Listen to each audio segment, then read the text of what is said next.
of the Cross Sadhu Sundar Singh, dated 1917. Chapter 4, Tour through Bombay. Starting again from Cathcart and visiting several towns and villages on the way, Sundar came through to Karachi with the intention of going to Palestine.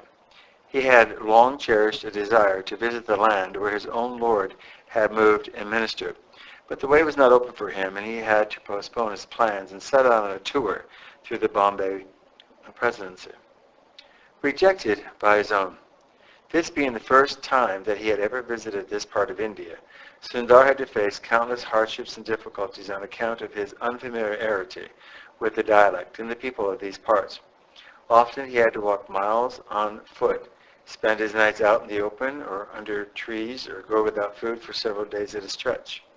During this tour, he one day came to Nasik. After the day's strenuous walk in the blazing heat of an eastern summer, Sundar was nearly fainting through weakness by the time he reached the city. In this time of sore need, he could not think of anyone else except the missionary whom he thought would be ready to help and support the worn-out Christian preacher. Inquiring his way to the mission compound, Sundar neared the missionary's bungalow. It was with considerable difficulty that he obtained admission into the stately compound, and even then, the grand, elegant Khidmatyar had to be repeatedly entreated and flattered with low-down courtesies before he was led to the missionary's office.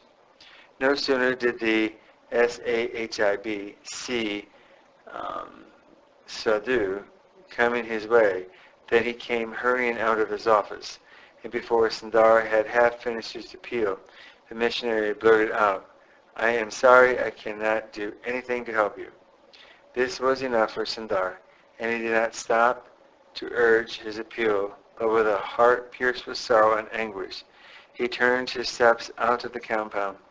"I nearly wept," said Sundar, "on being thus lightly treated by those from whom I expected the most, and could well imagine the anguish of my master's heart when he said, 'I came to my own, and my own received me not.'" He had not gone very far on the way when the Shib', Khidmatgar, came running after him and told him that the Sahib summoned him back. Sundar was rather astonished at this, and was wondering why the Padre would have called him back. On his return, the missionary brought out a small packet and handed it over to Sundar, and told him that it had come by post and had been laying with him for some weeks. Sundar quietly opened the packet, and as he walked out of the compound, he was wondering where to go for help. A few minutes' walk from the mission bungalow brought him to a canal. Famished and footsore as he was, he threw himself down helplessly on its banks to take a little rest. While sitting here and mourning his sad fate, it occurred to him to open the packet, which he had so long held in his hand. Opening the packet, he found a cake inside. Sundar was too hungry to wait till he had puzzled out the enigma of the packet and the cake. So, blessing the Lord for his gift, he started eating it. One difficulty had been solved. His next thought was how to get to the other town, which he wanted to reach before the day was over. It would have been foolish to walk the whole distance, for he had already stiff in the joints and wanting in his usual activity, and the exertion would certainly have proved too severe for his feeble frame. He was thus rummaging over the difficulty when all of a sudden he discovered a gold piece in the cake he was eating. Now all problems were solved and all his needs supplied. All this was a collaborative evidence of God's providence, and the thought gained strength and conviction in his mind that there was no human hand in the wonderful solution of his difficulties, but that it was due to God's loving care with which he supplies the needs of his faithful servants. Yet never by thee am I forgotten, but helped in deepest need. He careth.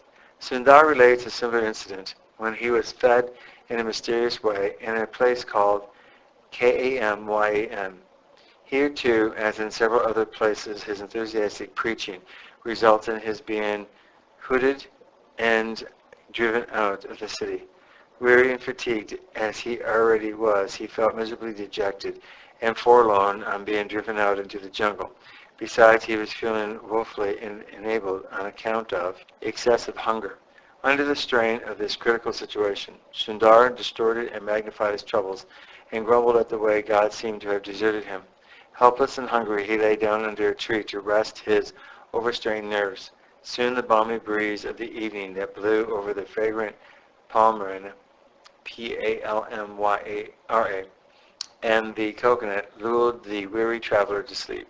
Sometime in the middle of the night, feeling a nudge at the elbow, Sundar got up and saw two men standing over him. One had a goblet and a glass in his hand. The other held a platter of food. Sleepy and hungry as he was, he didn't stop to inquire who these two men were, but fell to eating with a ravenous appetite. After the hearty meal, Sundar felt more himself and became conscious of the fact that it was the dead of night and he was in the heart of a dense jungle, a good way away from any habitation. Now as he looked up in order that he might thank his benevolent feeders and ask them where they had come from, he was amazed to find that they had both disappeared and were nowhere to be seen. They disappeared in a twinkle of an eye, says Sundar, and could not have slipped into the jungle, for the place where I lay was clear of trees. Moreover, I was conscious enough at that time to see if they had walked away from beside me. I had grumbled and I have groused that I had been left alone, and now I feel deeply mortified at my faithlessness, and yet in the painful remorse for my repeated sin there was a note of blended joy and gratitude that the Lord had given me another proof of his gracious words, "Lo, I am with you always," and allotted me another opportunity to suffer and be strong in my faith. Unnumbered blessings, rich and free, sweet tokens written with thy name, have come to us, our God, from thee. Bright angels, from thy face they came. End of chapter 4, have been read by Peter John Paresis.